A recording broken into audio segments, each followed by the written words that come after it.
Hola, ¿qué tal? Un saludo desde Noruega, desde Bergen, donde vivimos nosotros, mi esposa y yo, Ana María, y yo, Israel.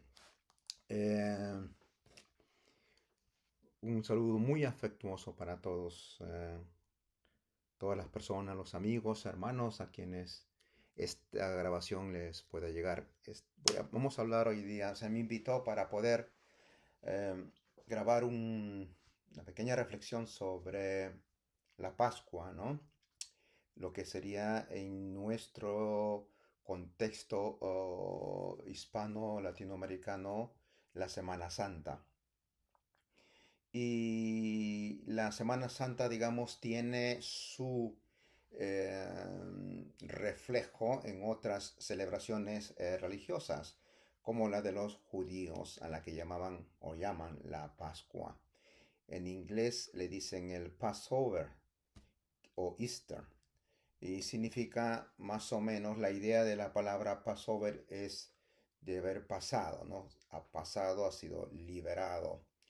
Entonces vamos a tratar de poner el significado de la Pascua, de la Semana Santa, de nosotros los creyentes en Jesús, eh, en el contexto en que comenzó, que es el contexto de la Pascua judía. ¿Y cómo es que la Pascua judía se inició? O sea, desde cuándo comenzó a ser parte de una tradición dentro de lo que es la historia y las costumbres del pueblo judío. Y es interesante que tiene su fecha más o menos de el evento relacionado con Ramsés II, más o menos en el siglo XII antes de Cristo. Entonces quisiera compartir un poquito acerca de tanto la Pascua como evento histórico que luego para nosotros se tornó en la Semana Santa, que fue la semana en que Jesús comenzó a ser juzgado, tomado preso, juzgado, luego haber sido crucificado y resucitar, ¿no? Entonces voy a hacer dos grabaciones sobre este tema. Lo primero es acerca del significado, eh, acerca de la Pascua como contexto histórico en el mundo donde Jesús vivió, que era el mundo judío, ¿no? Entonces vamos a tener dos vídeos. La primera parte es de ese contexto, de cómo hubo un significado en todo lo que se celebraba y que era muy importante para mucha gente del pueblo judío, y cómo allí empieza ahora un nuevo sentido de la Pascua en Jesús, que luego nosotros llamamos la Semana Santa. Bueno, la Pascua entonces, ¿no? Eh, Vamos a ir un poquito atrás en la historia del pueblo judío en el Antiguo Testamento, donde se habla de José, ¿verdad? En el libro de Génesis. José, por esas diferentes situaciones que vivió, al final llegó a la casa de Faraón. Fue familiar de Faraón, fue no solamente una persona recibida bajo la tutela de Faraón, del Faraón de ese tiempo, ¿verdad? Sino que también él llegó a ser una persona muy importante dentro de lo que era eh, la administración del Estado egipcio. ¿Por qué José estaba allí, no? En Egipto, siendo judío. Bueno, sabemos de que José fue vendido por sus hermanos y luego fue llevado como esclavo a Egipto. Josué sigue creciendo, luego llega a la casa de Faraón, se convierte en el administrador de todo el estado egipcio, casi como una persona faraónica sin ser faraón, porque era el encargado de la administración de todas las riquezas del estado, del imperio egipto. Estamos hablando más o menos del siglo XII antes de Cristo. Bueno, no en el siglo XII, perdón, mucho antes, porque la etapa, digamos, de José aparece más o menos, ¿no? Dicen acerca entre el año 1800 antes de Cristo o 1500 antes de Cristo, más o menos ahí se sitúa por las genealogías. Entonces, en ese tiempo hubo un hambre en toda la tierra, en el tiempo de José. José era uno de los hijos de Israel, de Jacob. Jacob fue hijo de Isaac. Isaac fue hijo de Abraham, y Abraham se le ubica más o menos en el año 2000 antes de Cristo. Cuando hubo hambre en toda la tierra conocida de ese entonces, los judíos también tuvieron esta plaga de falta de alimentos, pero Egipto sí tuvo alimentos porque José había guardado alimentos, el grano del trigo, para que no les falte comida en el tiempo de escasez de alimentos. Y así fue que gente del pueblo judío, los hermanos de José, viajaron hasta Egipto porque escucharon de que allí sí había comida. Un viaje largo. Entonces, en ese viaje largo, ¿no? Seguramente pasaron desiertos, valles, muchas situaciones hasta que llegan. ¿Y a quién van a pedir ayuda de alimentos? Pues bueno, al administrador del Estado, el imperio Egipto. No sabían ellos de que esa persona era José. La historia, para hacerla corta, en ese entonces, pues, José sufre un shock, en el buen sentido de la palabra. Se encuentra con sus hermanos y decide perdonarlos porque lo habían dejado en un lugar para que ella acabe con su vida, ¿no? O se acabe con su vida. Y José les dice que no los va a condenar, que no los va a castigar, sino que al contrario va a ayudarles. Y no solamente les dio comida para ellos y para sus familias, sino que les dijo que vengan a Egipto. En ese tiempo, el faraón y José, por decirlo de una manera, estaban muy unidos.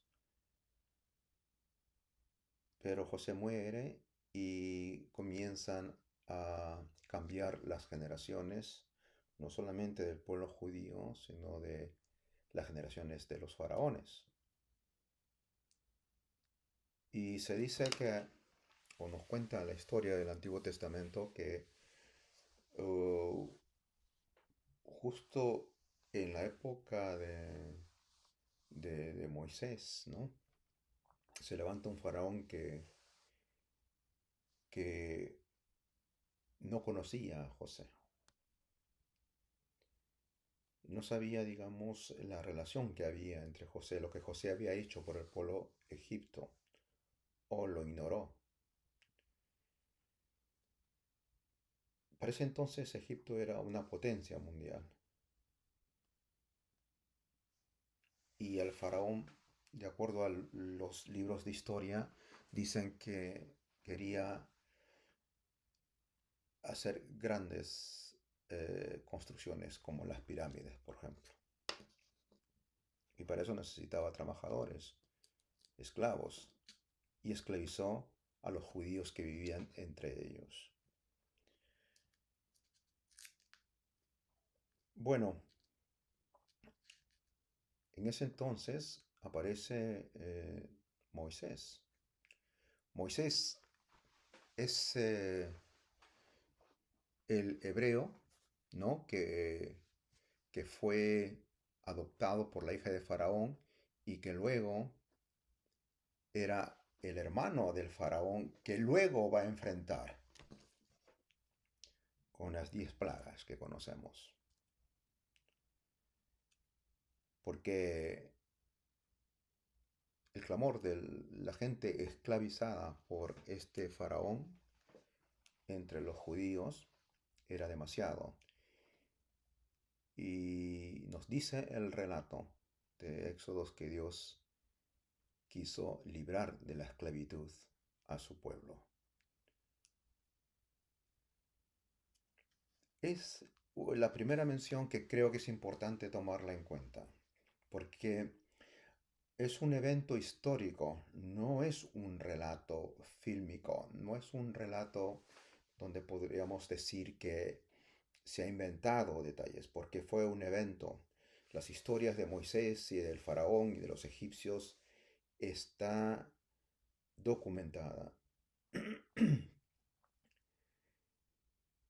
Y luego en ese contexto aparecen estos eventos de plagas, donde Moisés intercede frente al faraón pidiéndole que deje salir al pueblo egipcio a buscar nuevamente la tierra donde Dios iba a tenerlos. Esta situación creo yo que nos habla primeramente de un Dios que no está totalmente alejado de nosotros, aunque es un Dios eterno, se introduce dentro del tiempo a través de ciertos eventos en el tiempo, la época de Moisés.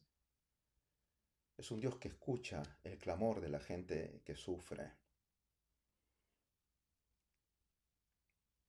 No es un Dios malvado, injusto.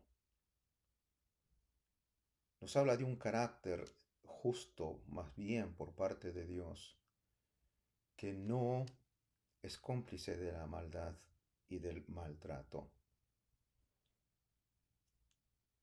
de usar el poder para destruir otras vidas de otros seres humanos.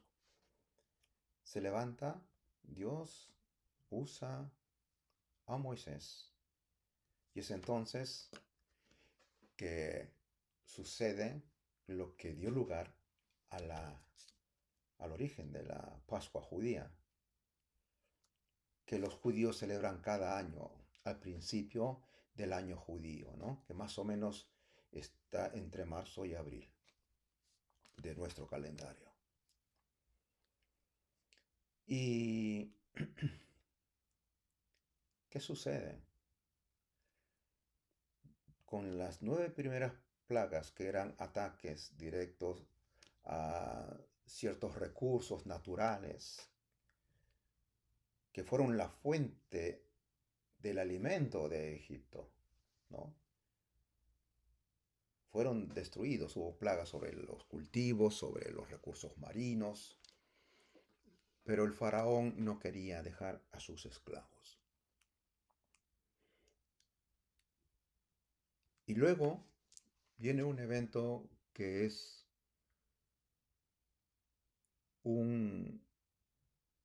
una situación extraordinaria, ya que Faraón mismo no quería dejar ir al pueblo, el pueblo judío libre. Su casa misma va a ser afectada, de tal manera que su hijo mayor, su primogénito, pierde la vida. Y creo que aquí es importante no ser demasiado rápido en conclusiones. Faraón fue malo y Dios lo castigó. O sea, no es solamente un resultado de la maldad de Faraón, sino las plagas y el evento de la casa de Faraón es un evento de juicio por la maldad. Y durante todo el pacto antiguo del Antiguo Testamento, ¿verdad? Uno puede ver juicios sobre la maldad de los malvados, de gente malvada. Y hay juicios, digamos, cuando hay el diluvio, cuando cae fuego sobre Sodoma y Gomorra. Luego hay juicios distintos, incluso sobre el mismo pueblo judío. Y este es uno de esos juicios. ¿Y qué sucede? La narración del texto bíblico habla acerca de que Dios envía un ángel, ¿no? O ángeles que ejecuten un juicio sobre la casa de los egipcios. Pero también podría haber sido en la casa de los judíos. Pero Dios le dice a los judíos, al pueblo de Israel, les da instrucciones sobre cómo sacrificar un cordero, comer la carne del cordero y la sangre del cordero ponerlo en los dinteles, en los postes, las columnas, el dintel de la casa, de los del pueblo de Israel. Y resulta que cuando el juicio iba a aparecer sobre todas las casas de ese reino de Egipto, el ángel de la justicia, de acuerdo al relato bíblico, no tocaría la casa que estuviera rociada con esa sangre de ese cordero. Dios les había dado estas instrucciones como una señal del sacrificio. ¿Por qué? Porque la maldad solamente puede ser perdonada de acuerdo al contexto bíblico si alguien paga por la maldad. Y en este caso, entre los israelitas, el pueblo judío, la maldad del pueblo judío era pagado por el sacrificio del cordero. Y la sangre era la señal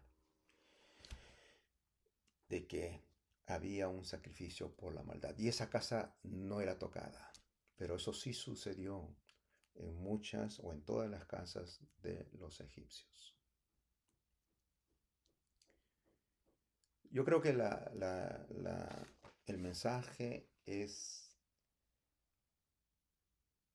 aleccionador en el sentido de que así como hay la posibilidad de un juicio, Dios quiere preservar por su obra,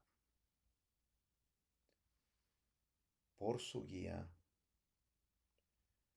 a las personas que pueden decir han podido satisfacer el pago de su maldad. Ese era el evento. Eso va a cambiar más adelante. Por eso es que luego en la segunda parte vamos a hablar acerca de cómo la Pascua se torna en la Semana Santa para nosotros. Pero también creo que es importante que entendamos que es un recordatorio, ¿no? De que la maldad no va a existir para siempre. Y nosotros nos vemos sumidos en muchas formas de daño, de maldad, de abuso, de injusticia, de corrupción, de mentiras, de violencias, de abusos de poder. Y no solamente abusos de poder en el sentido de estados, que también los hay y bien fuertes, implacables, sino a gente que tiene poder en sus manos y las usa donde quiera que estemos, en las distintas instituciones o en los distintos grupos y círculos. Muchas veces se malusan los recursos que están para servir a los demás y se cometen injusticias y maldad. Y a veces nosotros, pues, lo sufrimos, ¿no? Y es ahí donde uno puede entender cuál es el carácter cristiano, el carácter que rodea el significado de la Pascua, que la maldad no es lo mejor, que usar el poder para destruir a otras personas, para esclavizar los recursos de otras personas, de abusar, de imponer, de avasallar, no está dentro de los planes de Dios, ni de los deseos de Dios. Por eso tal vez más adelante también uno puede recordar acerca del carácter de Dios, ¿verdad? El carácter de Dios en Jesucristo, que Él no estimó el ser igual a Dios como cosa que aferrarse, sino que se despojó haciéndose hombre y en la condición de hombre, ¿no? Se humilló hasta lo sumo,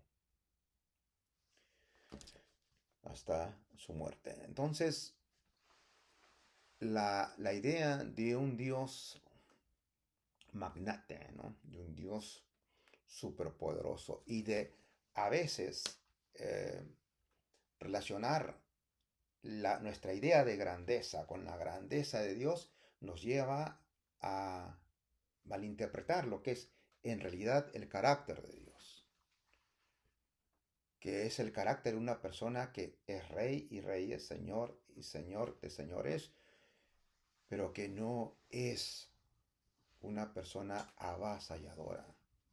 Incluso a nosotros como seres humanos nos trata con amor.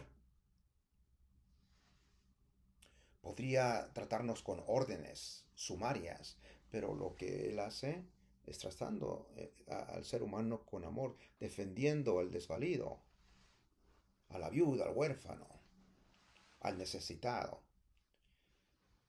trayendo luz al que vive en oscuridad.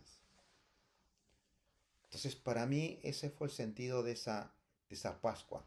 Y entonces, como fruto de esa situación entre los judíos y los egipcios los dejaron salir. ¿Por qué?